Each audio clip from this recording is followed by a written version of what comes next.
de l'accompagnement du deuil par la sophrologie. Nous sommes tous amenés à un moment donné à être touchés ou frappés par le deuil de près ou de loin. Ainsi, nous pouvons être accompagnatrices soit pour un membre de la famille, pour nos amis, voire même pour des collègues. En tant que sophrologue, je suis amenée à rencontrer constamment des personnes en deuil. En maternité, par exemple, une fausse couche nécessite un travail de deuil. En entreprise, le suicide d'un salarié peut nécessiter un travail de deuil pour certains des collègues. La perte d'un animal de compagnie peut aussi nécessiter un travail de deuil.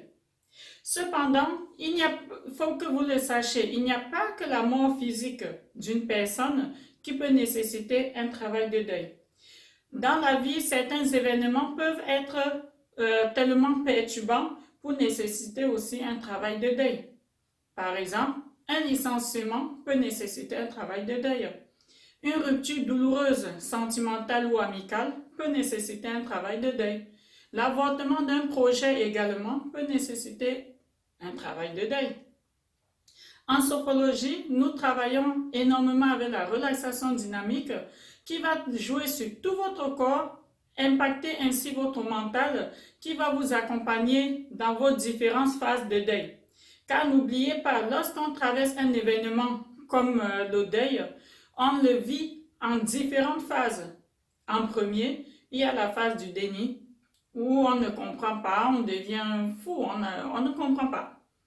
La phase de la colère, où on en veut à tout le monde, on jette la faute sur tout le monde.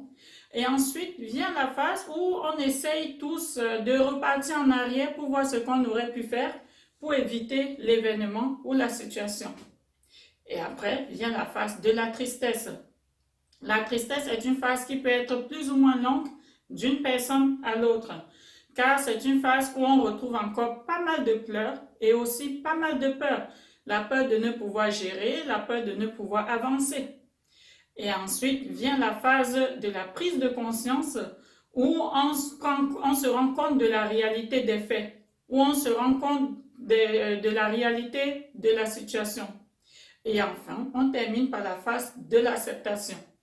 En sophrologie, on travaille avec toutes ces phases, on vous accompagne avec toutes ces phases. Car n'oubliez pas que le deuil est un événement qui met tout notre corps en mal-être, passant par nos émotions, nos pensées, voire même toute notre âme.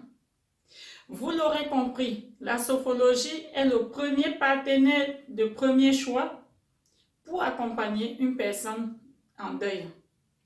Pour toutes les questions, n'hésitez pas à me retrouver sur les réseaux sociaux.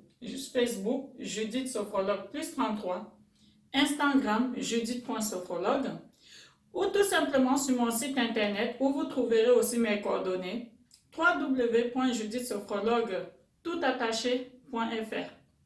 Je vous remercie d'avoir regardé cette vidéo et je vous dis à très bientôt.